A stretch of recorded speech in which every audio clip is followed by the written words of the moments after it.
Hello and welcome back to my YouTube channel. Hope are all doing well.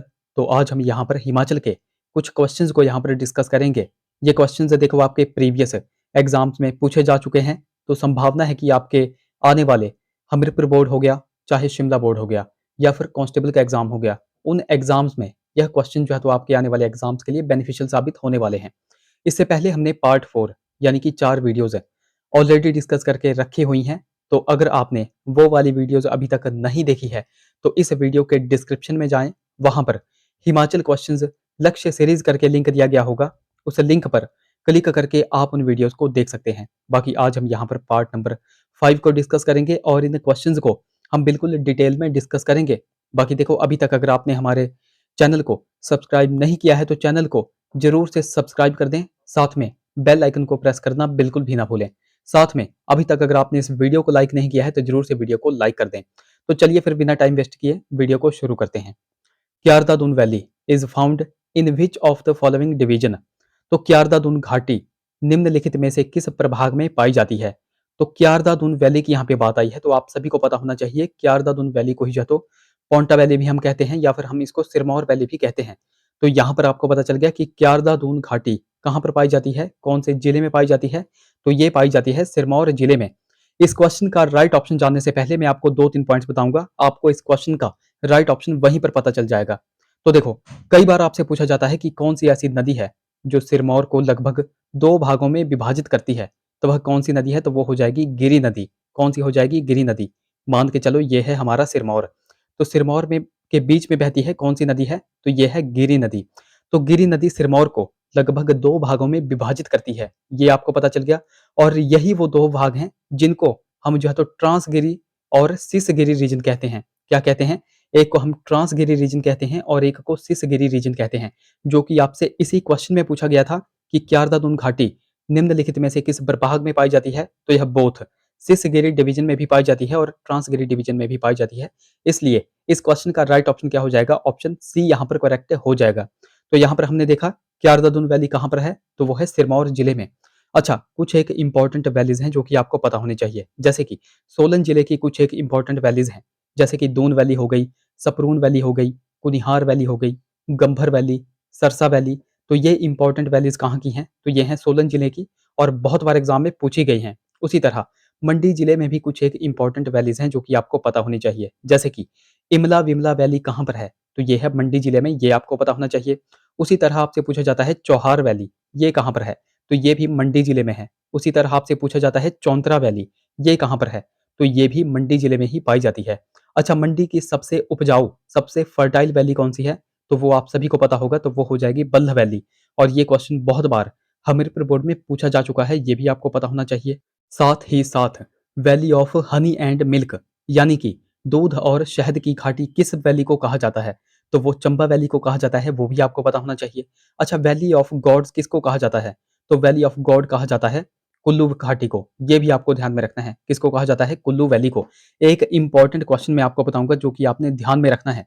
तो कई बार आपसे question बनता है कि धौलाधार और पीर पंजाल के मध्य कौन सी वैली पाई जाती है, तो वो भी आपको ध्यान में रखनी है। जब भी आपसे पूछा जाएगा कि धौलाधार और पीर पंजाल के मध्य कौन सी वैली पाई जाती है, तो वो है बड़ा भंगाल वैली। और ये क्वेश्चन एग्जैक्ट जो है तो शिमला बोर्ड के एग्जाम में पूछा गया है, ये आपको पता होना चाहिए। और बड़ा भंगाल वैली से कौन सी नदी का उद्गम होता है, वो भी आप सभी को पता होगा। तो रावी नदी का उद्गम कहाँ से होता है, तो वो होता है बड़ा भंगाल से। ये कुछ एक बेसिक से क्वेश्चंस होते हैं जिनको आपको बार बार यहाँ पर रिवाइज करना पड़ता है, तो ये आपने ध्यान में रखने हैं। नेक्स्ट क्वेश्चन की बात करें, अगला हमारा क्वेश्चन जो है तो स्टेटमेंट से रिलेटेड है। तो आपके पास यहाँ पर 3 स्टेटमेंट्स दी गई हैं और आपसे यहाँ पर पूछा गया है कि कौन सा इनकरेक्ट है। आपको बेसिकली यही पता होना चाहिए, यही ध्यान में रखना है कि आपसे पूछा क्या गया है। आपसे करेक्ट पूछा गया है या फिर इनकरेक्ट पूछा गया है। तो यहाँ पर पूछा गया है कि आपको बताना है कि कौन सी स्टेटमेंट यहाँ पर इनकरेक्ट हो जाएगी। तो स्टेटमेंट 1 से हम यहाँ पर एनालाइज करेंगे।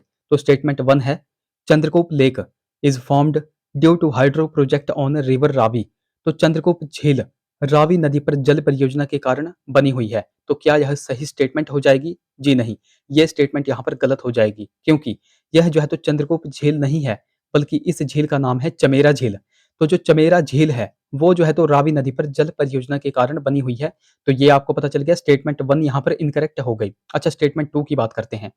Salul spring in Chamba was discovered by captain A Coleman. तो चंबा में सलोल स्प्रिंग की खोज जो है तो कैप्टन ए कोलमैन के द्वारा की गई थी। तो क्या यह सही हो जाएगा? जी नहीं, ये स्टेटमेंट भी यहाँ पर गलत हो जाएगी। गलत क्यों हो जाएगी? क्योंकि ये जो सलोल स्प्रिंग है, ये देखो, इसकी खोज तो कैप्टन ए कोलमैन के द्वारा ही की गई थी, ये तो बिल्कुल सही बात है। बट ये जो सलोल स्प्रिंग है ये चंबा में नहीं है, तो ये है कहाँ पर? तो ये है कांगड़ा जिले में। ये आपको पता होना चाहिए। तो स्टेटमेंट 1 भी इनकरेक्ट हो गई, स्टेटमेंट 2 भी इनकरेक्ट हो गई। अब स्टेटमेंट 3 की बात करते हैं। Himachal Pradesh tourism development corporation built Turkish type baths below Vashisht spring. तो हिमाचल प्रदेश पर्यटन विकास निगम ने वशिष्ठ स्प्रिंग के नीचे तुर्की प्रकार के स्नानागार का निर्माण किया था। तो क्या यह सही हो जाएगा? जी हाँ, ये स्टेटमेंट यहाँ पर बिल्कुल सही हो जाएगी। तो स्टेटमेंट 1 जो है तो इनकरेक्ट थी और स्टेटमेंट 2 इनकरेक्ट थी। आपसे इनकरेक्ट पूछा गया था, तो स्टेटमेंट 1 और स्टेटमेंट 2 जो है तो इनकरेक्ट हो जाएगी। ऑप्शन बी यहाँ पर करेक्ट हो जाएगा। अब देखो, यहाँ पे बात आई है वशिष्ठ स्प्रिंग की, तो ये आप सभी को पता होना चाहिए कि ये है कहाँ पर। तो वशिष्ठ स्प्रिंग, वशिष्ठ झरना कहाँ पर है? तो ये है डिस्ट्रिक्ट कुल्लू में।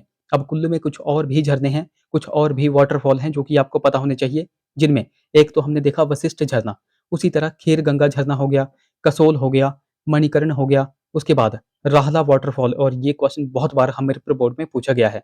तो ये सारे के सारे कहाँ पर हैं? तो ये हैं कुल्लू जिले में, ये आपको पता होना चाहिए। कुछ और भी वाटरफॉल यानी कि झरनों की अगर बात करें, जिनमें एक इंपॉर्टेंट है ज्योरी झरना। अब ये ज्योरी झरना इंपॉर्टेंट क्यों है? क्योंकि ये तो सभी को पता है कि ये डिस्ट्रिक्ट शिमला में है, बट एग्जैक्ट लोकेशन आपको पता होनी चाहिए, क्योंकि हमीरपुर बोर्ड भी इसकी एग्जैक्ट लोकेशन पूछा करता था। तो ज्योरी देखो डिस्ट्रिक्ट शिमला में है, बट ये है कहाँ पर? तो ये है रामपुर बुशहर में। उसी तरह चैडविक झरना भी आपसे पूछा जाता है। तो चैडविक झरना भी आप सभी को पता है कहाँ पे है, तो वो भी शिमला में ही है। बट शिमला में कहाँ पर है? तो ये है शिमला के समर हिल में। ये 2 क्वेश्चंस होते हैं जो कि बहुत बार एग्जाम्स में पूछे गए हैं। एक क्वेश्चन मैं आपसे यहाँ पर पूछूंगा, बिल्कुल सिंपल सा क्वेश्चन है। तो क्वेश्चन ये है कि सतधार झरना कहाँ पर पड़ता है?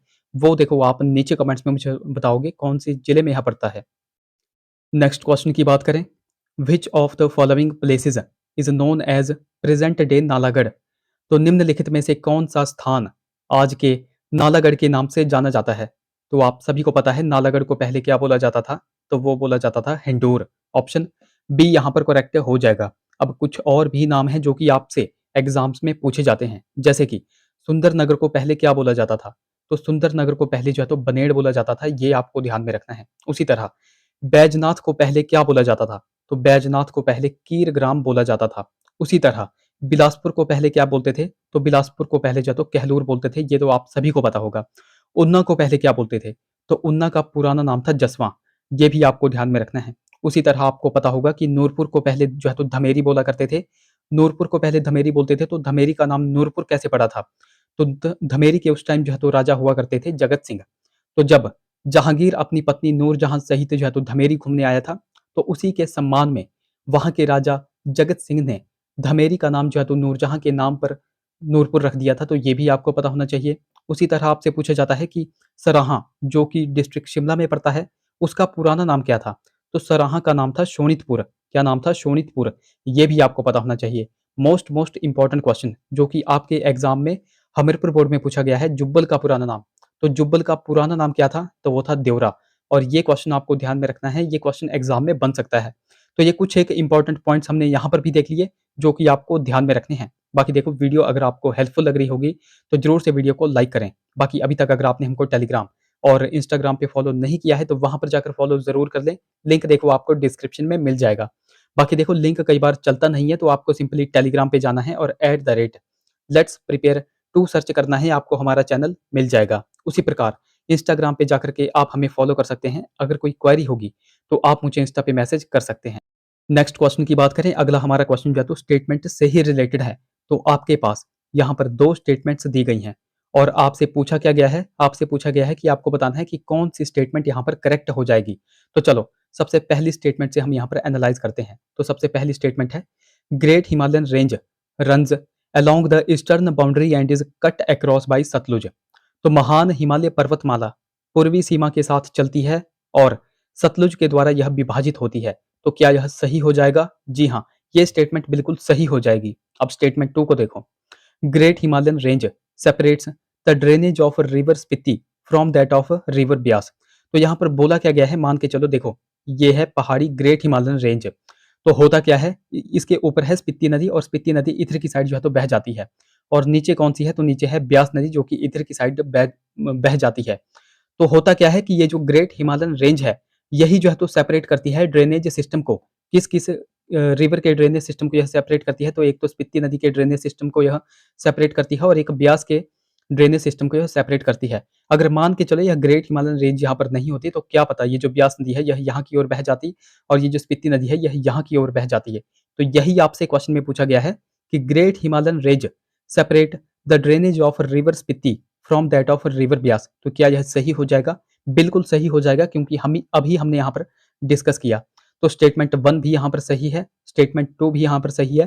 तो यहाँ पर आपसे करेक्ट पूछा गया था, तो करेक्ट बोथ 1 एंड 2 यहाँ पर राइट ऑप्शन हो जाएगा। ऑप्शन सी यहाँ पर करेक्ट हो जाएगा। अब इस क्वेश्चन से संबंधित एक ही क्वेश्चन एग्जाम में पूछा जाता है और वो मैं आपको बताता हूँ। तो क्वेश्चन आपसे पूछा जाता है कि ये जो ग्रेट हिमालयन रेंज है, ग्रेट हिमालयन रेंज है, इसकी एवरेज हाइट कितनी है? तो जब भी आपसे ये क्वेश्चन पूछा जाएगा तो आपको ध्यान में रखना है कि इसकी एवरेज हाइट है 6000 मीटर। ये आपको ध्यान में रखना है। 1000 मीटर से लेकर के 6000 मीटर तक जो है तो ग्रेट हिमालयन रेंज जो है तो फॉल करती है। बेसिकली देखो, आपको ध्यान में यही रखना है कि ये जो ग्रेट हिमालयन रेंज है, इसकी जो एवरेज हाइट है वो 6000 मीटर आपको ध्यान में रखनी है और ये क्वेश्चन एग्जाम में बन चुका है, तो ये आपको मैंने यहाँ पर बता दिया। ये भी आपको ध्यान में रखना है। अगले क्वेश्चन की बात करें, तो हमारा नेक्स्ट क्वेश्चन है, mid Himalayan watershed development project was launch in the state of Himachal Pradesh on. तो मध्य हिमालयन वाटरशेड विकास योजना हिमाचल प्रदेश राज्य में कब शुरू की गई थी?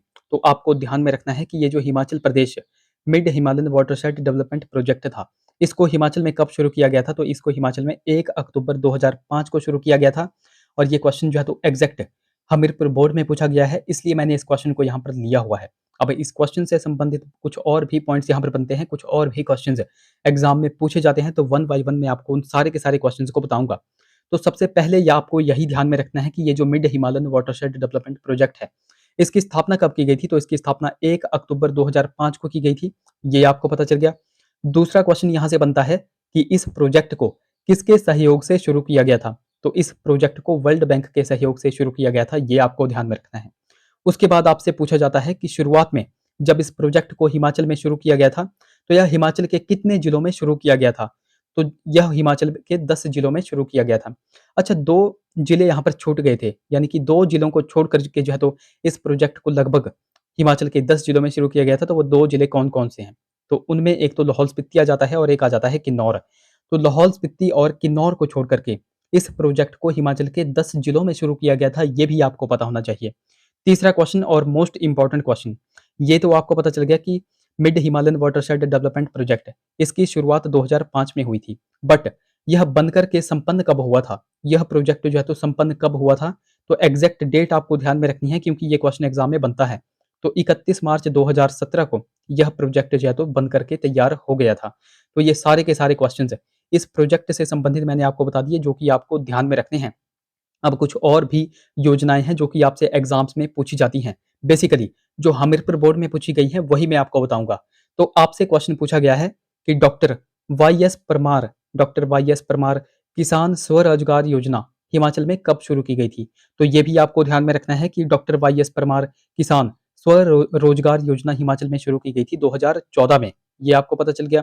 दूसरा क्वेश्चन आपको ध्यान में रखना है, आपसे पूछा जाता है कि हिमाचल प्रदेश में दूध गंगा स्कीम, और ये क्वेश्चन आप सभी को पता होगा, अगर कोई पुराना बच्चा जो हमीरपुर बोर्ड की तैयारी करता था उसको तो पता ही होगा कि यह हमीरपुर बोर्ड के द्वारा कितनी बार क्वेश्चन पूछा गया है।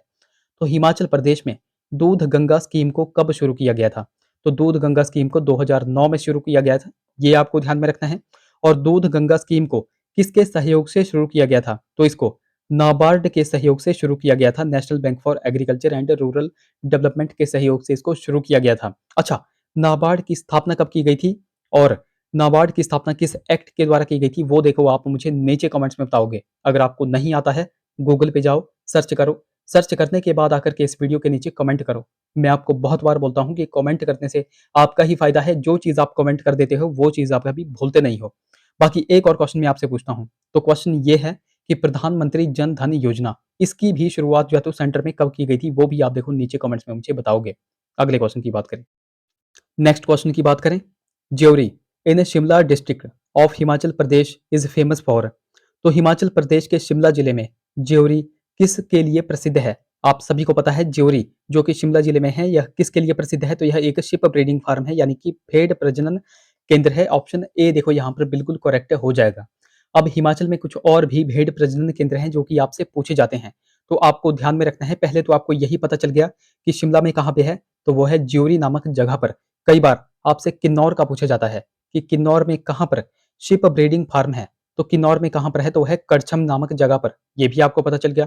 उसी तरह मंडी में कहाँ पर है, तो मंडी के है नगवाई में। कहाँ पर है, मंडी के है नगवाई में। उसी तरह हमीरपुर का भी आपको पूछा जाता है, तो हमीरपुर के कहाँ पर है, तो वह है ताल में। तो ये 3-4 पॉइंट्स यहाँ से बनते हैं जो कि आपको ध्यान में रखने हैं। अच्छा, यहाँ पर हम हिमाचल के नेशनल पार्क भी देख ही लेते हैं, क्योंकि यहाँ से भी क्वेश्चंस एग्जाम में पूछे जाते हैं। तो हिमाचल में टोटल नेशनल पार्क कितने हैं, ये आप सभी को पता है, तो वो है 5। अब वो 5 कौन-कौन से हैं? तो उनमें सबसे पहले आ जाता है ग्रेट हिमालयन नेशनल पार्क, दूसरे नंबर पर आ जाता है इंद्रकिला नेशनल पार्क, और तीसरे नंबर पर आ जाता है खीर-गंगा नेशनल पार्क। आपको पहले तो यही ध्यान में रखना है कि ये तीनों के तीनों, ये जो मैंने आपको बताए, ग्रेट हिमालयन, इंद्रकिला और खीर-गंगा, ये तीनों के तीनों कुल्लू जिले में हैं। और ये क्वेश्चन आपसे पूछा भी जाता है कि कुल्लू में कितने नेशनल पार्क हैं, तो वो हैं 3। ये आपको पता चल गया। उसके बाद और कौन-कौन बच गए, तो उसके बाद एक तो बच गया सिंबलवाड़ा नेशनल पार्क जो कि सिरमौर जिले में है, और एक बच गया पिन वैली नेशनल पार्क जो कि कहाँ पर है, लाहौल स्पीति में है। तो यहाँ से भी आपसे कुछ एक क्वेश्चंस बनते हैं। तो क्वेश्चन आपसे पूछा जाता है कि हिमाचल प्रदेश का सबसे बड़ा नेशनल पार्क कौन-सा है? तो वो हो जाएगा ग्रेट हिमालयन नेशनल पार्क। तो ये आपको पता चल गया, और ये कहाँ पर है, तो ये है कुल्लू जिले में। और दूसरा क्वेश्चन आपसे पूछा जाता है कि हिमाचल प्रदेश का सबसे छोटा नेशनल पार्क कौन-सा है? तो वो कौन-सा है, तो वो है सिंबलवाड़ा नेशनल पार्क, जो कि कहाँ पर है, तो ये है सिरमौर जिले में।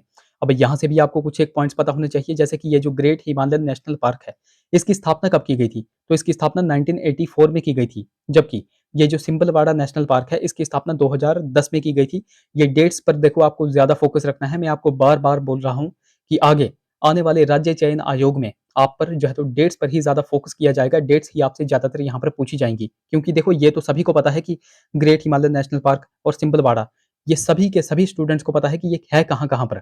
बट डेट्स देखो कुछ एक स्टूडेंट्स को ही पता होती हैं। बाकी ये जो ग्रेट हिमालयन नेशनल पार्क है, इसको कब यूनेस्को की वर्ल्ड हेरिटेज लिस्ट में शामिल किया गया था? तो इसको 2014 में जो है तो वर्ल्ड हेरिटेज सूची में शामिल किया गया था। ये भी क्वेश्चन एग्जाम में पूछा जाता है। तो इंपॉर्टेंट क्वेश्चंस मैंने आपको यहाँ पर बता दिए जो कि आपको ध्यान में रखने हैं। बाकी एक चीज़ मैं आपको बार-बार बोल रहा हूँ कि अगर कोई बच्चा बिल्कुल बेसिक से तैयारी कर रहा है, या फिर जब भी आपके एग्ज़ाम्स नज़दीक में आ जाएँ, तो आपको क्या करना है, उन बच्चों को मैं सजेस्ट कर रहा हूँ कि वो मेरी पुरानी हिमाचल की वीडियोज़ को देखें। टोटल मैंने 49 वीडियोज़ डाल रखी हैं, तो आपको देखो टोटल वो 49 वीडियोज़ तो नहीं देखनी है, आपको लास्ट की 30 या फिर 35 वीडियोज़ जो है तो ज़रूर यहाँ पर चेकआउट करनी है। इससे आपको पता चलेगा कि किस तरह से एक ही क्वेश्चन को लिंक करके एग्ज़ामिनर आपको घुमाता था। किस तरह से हमीरपुर बोर्ड आपसे क्वेश्चंस पूछता था, और किस तरीके से आप खुद को मेरिट में ला सकते हैं, खुद की सिलेक्शन ले सकते हैं। तो इन ये जो हमारी पुरानी प्लेलिस्ट है, इसको मैं वीडियो के लास्ट में भी डाल दूँगा, या फिर मैं कमेंट बॉक्स में भी पिन कर दूँगा, तो वहाँ पर जाकर भी आप उन वीडियोज़ को चेकआउट कर सकते हैं। ओके, अगले क्वेश्चन की बात करें। नेक्स्ट हमारा क्वेश्चन है, Nathpa Jhakri dam is constructed on which one of the following rivers of Himachal Pradesh? तो हिमाचल प्रदेश की निम्नलिखित नदियों में से किस पर नाथपा छाकड़ी बांध बना हुआ है? तो ये कहाँ पर बना हुआ है? आप सभी को पता है, ये है डिस्ट्रिक्ट किन्नौर में। और किन्नौर में यह कौन-सी नदी पर बना हुआ है? तो ये बना हुआ है सतलुज नदी पर। ये आपको पता चल गया। अब नाथपा छाकड़ी डैम से बहुत से क्वेश्चंस एग्ज़ाम में पूछे जाते हैं, तो वन बाय वन मैं आपको उन सभी क्वेश्चंस को बताऊँगा। तो पहले तो आपको यही पता चल गया कि ये जो नाथपा छाकड़ी बांध है, ये है कहाँ पर? तो यह है किन्नौर में। और कौन-सी नदी पर यह बना हुआ है? तो यह सतलुज नदी पर बना हुआ है। उसके बाद यह जो है तो परियोजना सेंटर और स्टेट की है, यानी कि दोनों की यह परियोजना है, मिक्स परियोजना है, ये भी आपको पता होना चाहिए। केंद्र और राज्य के दोनों के सहयोग से इस योजना को शुरू किया गया है। उसके बाद आपसे पूछा जाता है कि ये जो नाथपा छाकड़ी परियोजना है, इसकी टोटल कैपेसिटी कितनी है? तो इसकी टोटल कैपेसिटी है 1500 मेगावाट। अच्छा, ये जो नाथपा छाकड़ी परियोजना है, इसको कौन-सी एजेंसी एग्ज़ीक्यूट करती है? तो इसको सतलुज जल विद्युत निगम लिमिटेड जो है तो एग्ज़ीक्यूट करने वाली एजेंसी है, ये भी आपको ध्यान में रखना है। और हाँ, एक और क्वेश्चन, इसको जो है तो किसके सहयोग से शुरू किया गया है? तो नाथपा छाकड़ी बांध को वर्ल्ड बैंक के सहयोग से शुरू किया गया है, ये भी आपको पता होना चाहिए। तो जितने भी इंपॉर्टेंट क्वेश्चंस यहाँ से बन सकते थे, वो मैंने आपको यहाँ पर बता दिए। आपको पता चल गया नाथपा छाकड़ी बांध जो है तो सतलुज नदी पर बना हुआ है। अच्छा, सतलुज नदी की यहाँ पे बात आ ही गई है, तो सतलुज नदी की टोटल लेंथ कितनी है? तो इसकी टोटल लेंथ है 1448 किलोमीटर, ये आपको पता होना चाहिए। और यह हिमाचल में कितना बहती है? तो हिमाचल में सतलुज नदी बहती है 320 किलोमीटर। अच्छा, सतलुज नदी निकलती कहाँ से है? तो ये निकलती है मानसरोवर झील से, जो कि कहाँ पर है? तो वो है तिब्बत में। इसी सतलुज नदी पर, इसी सतलुज नदी की एक सहायक नदी या हम कह सकते हैं या फिर खड्ड कह सकते हैं, जो कि है अली खड्ड, ये आपको पता होगा। तो अली खड्ड किसकी सहायक नदी हुई? तो ये हुई सतलुज नदी की सहायक नदी। और ये जो अली खड्ड है, यह कौन से जिले में बहती है? तो ये बिलासपुर जिले में बहती है, ये भी आपको पता होना चाहिए।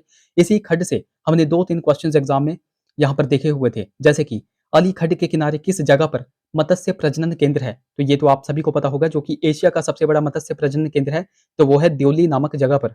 तो कई बार आपसे ये भी क्वेश्चन एग्जाम में बनता है कि द्योली यह किस नदी के किनारे स्थित है? तो यह अली खड्ड के किनारे स्थित है, ये आपको पता चल गया। और यह बिलासपुर जिले में है, ये भी आपको पता चल गया। और एक और पॉइंट आपको ध्यान में रखना है कि यह एशिया का सबसे बड़ा मत्स्य प्रजनन केंद्र है, तो इसकी स्थापना कब की गई थी? तो इसकी स्थापना 1962 में की गई थी, ये भी आपको पता होना चाहिए। और यह मत्स्य प्रजनन केंद्र, क्या यह ट्राउट फिश फार्म है या फिर कार्प फिश फार्म है? ये भी आपको पता होना चाहिए। तो ये जो द्योली वाला है, तो ये है कार्प फिश फार्म।